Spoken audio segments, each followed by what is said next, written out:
औज़ुबिल्लाहिमिनश्शैतानिर्रजीम बिस्मिल्लाहिर्रहमानिर्रहीम अस्सलाम वालेकुम। मेरा नाम फरहान जाफर ई कॉमर्स वाला और मैं रेहान स्कूल इस्लामाबाद कैंपस में लेवल 1 का स्टूडेंट हूँ। जैसा कि आपको पता है, मैं जब भी आता हूँ तो एक नई कॉलोनी के साथ आता हूँ या माया के साथ आता हूँ। तो आज हमारी एजेंसी माया है, इसका टॉपिक है design how education shapes comments and environments changing in our life. तो चले शुरू करते हैं। तो ये बहुत ज़्यादा अमेजिंग टॉपिक है और बहुत ज़्यादा इंटरेस्टिंग टॉपिक है। तो अब माया के साथ शुरू करते हैं, तो चलें।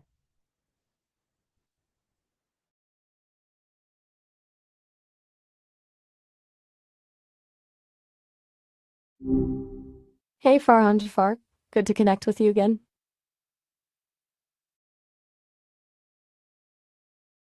Hi. Just waiting for your lead. What's on your mind tonight? Yes, so my next question, the topic of our discussion. Oh, 1 minute only. Gotcha. 1 minute. All right. Lay it on me. Okay, the topic of our discussion is about education and design. How education can interest in our communication and environment changing and other things. How can we know about that? Please explain in a long form of way, please, and go dive on this topic because this is very amazing topic to our environment and our students educations. Okay, that's a lot to unpack, but a really good question.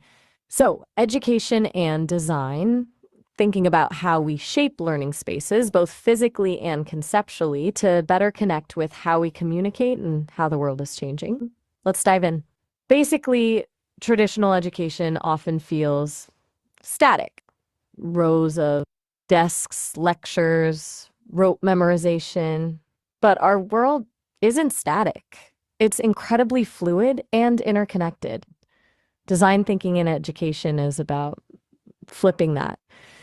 It starts with empathy, truly understanding the needs of students, not just what they need to learn, but how they learn best, what motivates them, what frustrates them. That informs everything. Then it's about prototyping, trying out different approaches, building things, failing fast, and iterating. Think of it like an artist sketching. You don't go straight for the masterpiece. In terms of communication, design principles emphasize clarity, visual storytelling, and multisensory experiences. Instead of just reading about something, students might build a model, create a video, or participate in a simulation.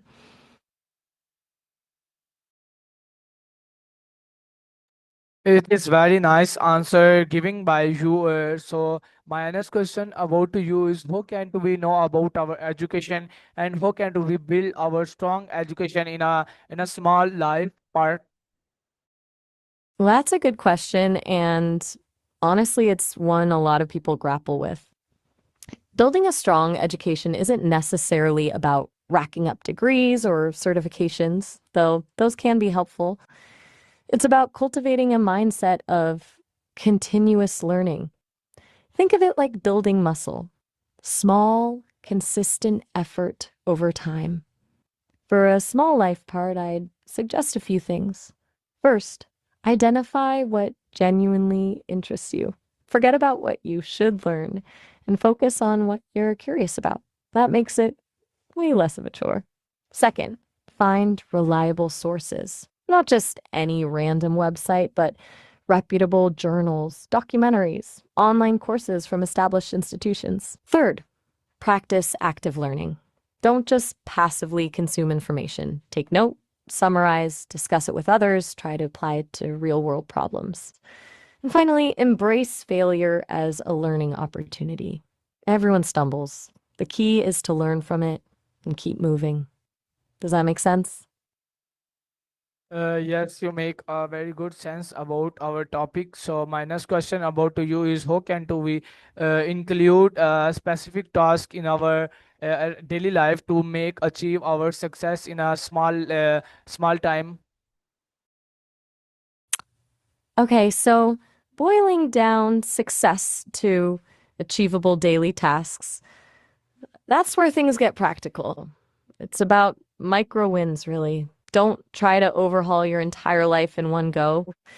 Instead, pick 2 to 3 small, specific tasks that directly contribute to your bigger goals. For example, if you're aiming for a strong education, which we were just talking about, a daily task could be reading for 30 minutes or completing one module of an online course. If your goal is starting that AI business, it could be researching a competitor for 15 minutes or writing one paragraph of your business plan. The key is to make them specific, measurable, achievable, relevant, and time bound. A smart framework. Also, schedule them, put them in your calendar like appointments. And don't beat yourself up if you miss a day, just get back on track the next. Momentum is everything. You still with me? Yes, I'm Just still let me with know when you're you. ready for this. So my next question about to use how can do we achieve our specific tasks in a limited time, or how can do we work hard to getting A success in moment in our whole time, life? so So please gentle, give so a long small, answer about it. yet it can change the story of all. A smile. All right, so maximizing impact within limited time. That's a skill. It's less about working harder and more about working smarter. First, prioritize ruthlessly. It's the Pareto principle, the 80-20 rule applies here. 80% of your results come from 20% of your efforts. Figure out what that 20% is for you and focus on that. Eliminate distractions. Easier said than done, I know, but turn off notifications, find a quiet workspace, and block out dedicated time for focused work. Time blocking is your friend. Schedule specific blocks of time for specific tasks and stick to them as much as possible. And then learn to say no. Every yes is a no to something. Oh, well, that's kind of you to say. You're very welcome. Glad I could help. If you think of anything else, you know how to find me. So my next question about to you is we can to getting education in our social life, or we can which education we can get for getting a success, or AI education or a simple education or another education. Okay, that's a really important question. The best education for success isn't one single path anymore. It's about a blend, and honestly, it's changing rapidly. A traditional, simple education, a solid foundation in the humanities, critical thinking, communication is still incredibly valuable. That gives you the ability to learn and adapt. But right now, understanding technology, and specifically AI, is a huge advantage. Not necessarily becoming an AI engineer, but understanding how AI works, how it can be applied, its ethical implications. Whoa. Okay. That's a big statement. Look, I understand you might be feeling overwhelmed or frustrated, and I appreciate you sharing that with me. It's also be right about you can asking a good answer about of each question. どうもありがとうございます. And I'm glad to hear I'm providing helpful answers. It's good to know I'm on the right track. What's next on your mind? So on next, Still I there? can asking about to which basics skills we can getting for getting us a whole life to compete others peoples in our life, and how can do we getting a success. The fundamental skills for thriving, and yes, competing, in life aren't necessarily about being the best at one thing, but about being well rounded and adaptable. Critical thinking is huge. Being able to analyze information, identify biases, and form your own informed opinions. Strong communication skills, both written and verbal, are essential. The ability to articulate your ideas clearly, listen actively, and collaborate effectively. Problem solving is key. Life throws curveballs. Being able to approach challenges creatively and systematically is invaluable. And finally, emotional intelligence, understanding your own emotions and those of others, building empathy, and managing relationships. Those skills combined give you a solid foundation for success, whatever that looks like for you. Everything all right? Awesome.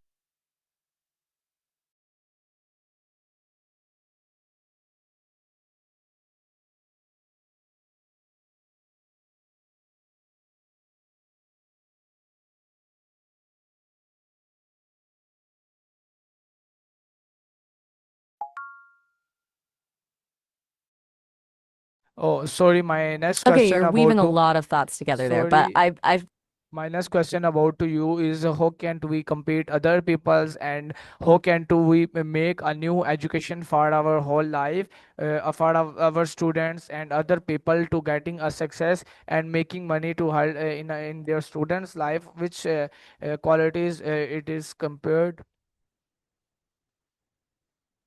okay, that's a much clearer question.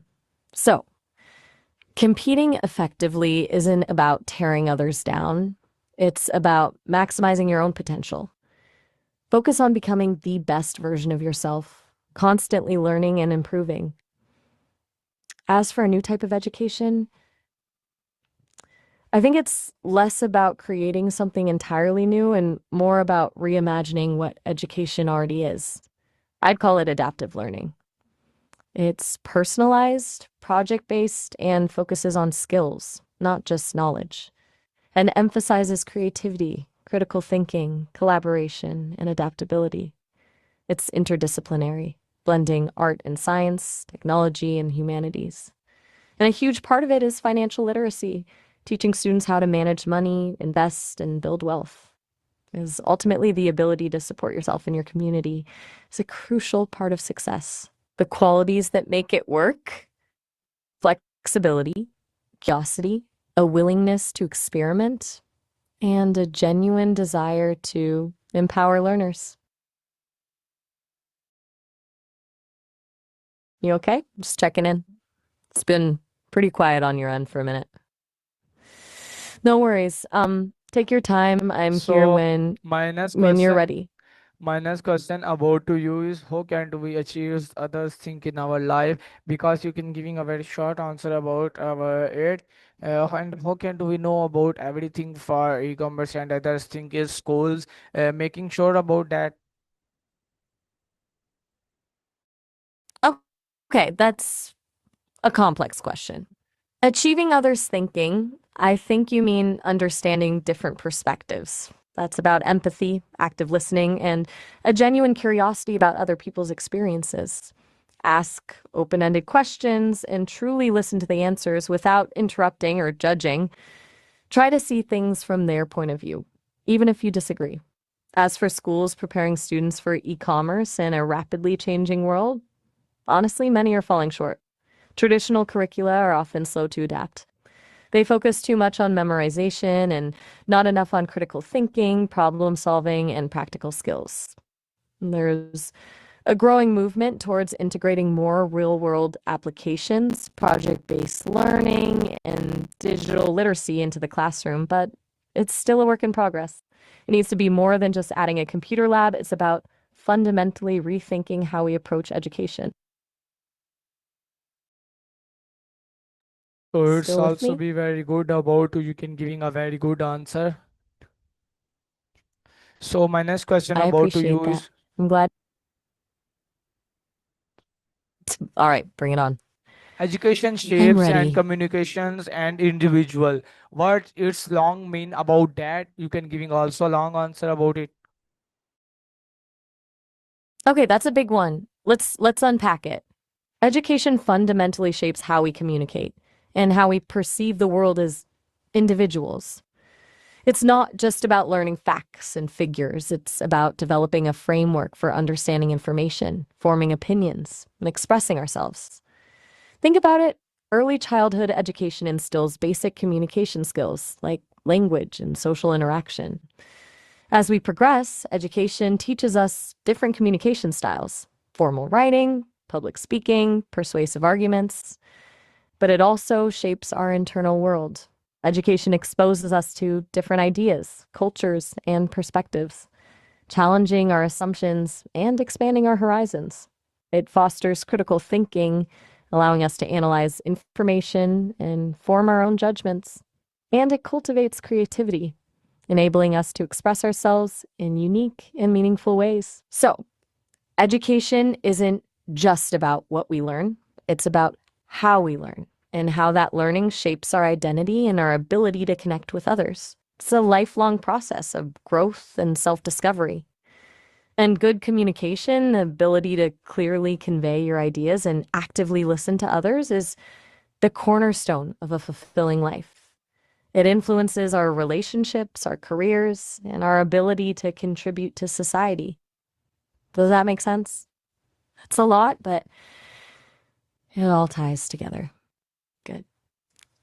Glad we're on the same page. So, thanks. I'm glad I can be helpful. What's next? So my next question about to you is, how can do we achieve that things in our life, and how can do we work about that things? Also be giving a long That's a answer pretty... about it. Okay, a long answer it is. Achieving things in life and the work involved, it really comes down to a combination of internal drive and external support. You have to be the primary architect of your own success, which means identifying your values, setting clear goals, and taking consistent action. That requires self-discipline, resilience, and a willingness to learn from your mistakes. But no one succeeds in a vacuum. Surrounding yourself with supportive people, mentors, friends, family, is crucial. Seek out individuals who inspire you, challenge you, and believe in your potential. Don't be afraid to ask for help when you need it, and be willing to offer help to others. Building a strong network is incredibly valuable. Collaboration, sharing ideas, and learning from others' experiences can accelerate your progress.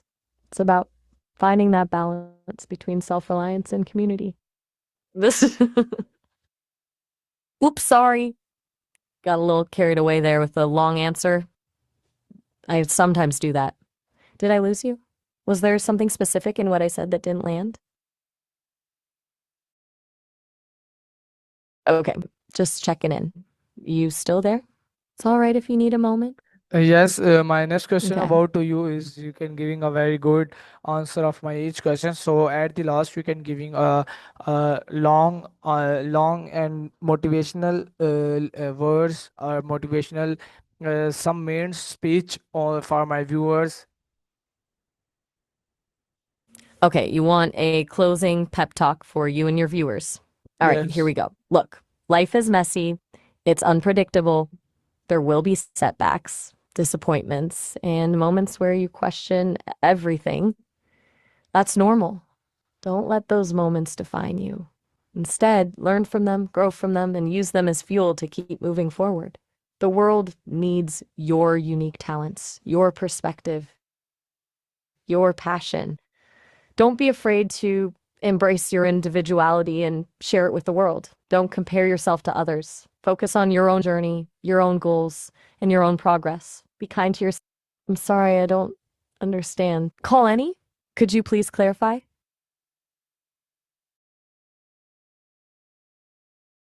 Right. Sorry about that. Where was I? Ah, yes. Be kind to yourself and to others. Cultivate gratitude. Appreciate the small things in life.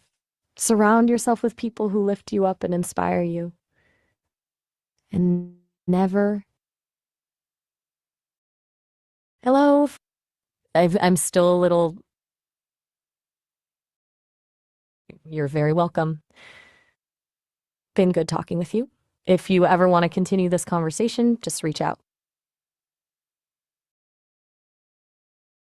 All right.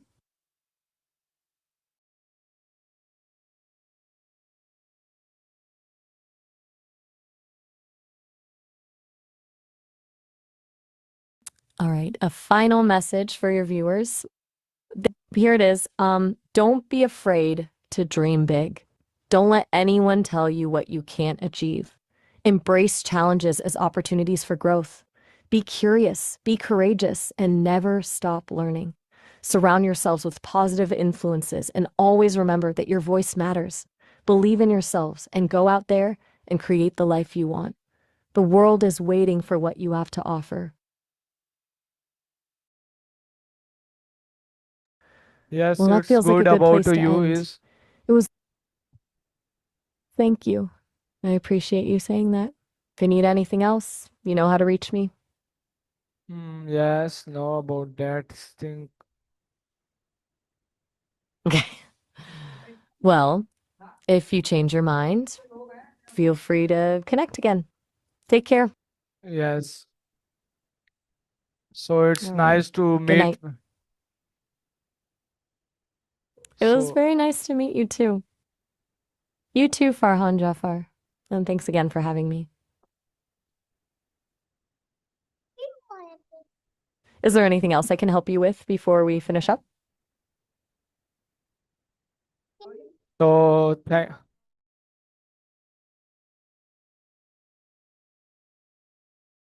Oh, all right. Well, I hope everything is okay. Please feel free to reach out if you need anything at all. Take care.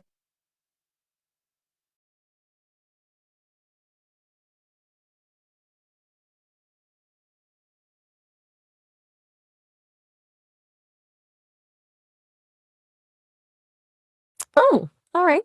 That's a lovely way to It end. was my pleasure, truly. Thanks for including me, and Nalithis to you too. Have a good night, and I hope your viewers enjoyed it as well.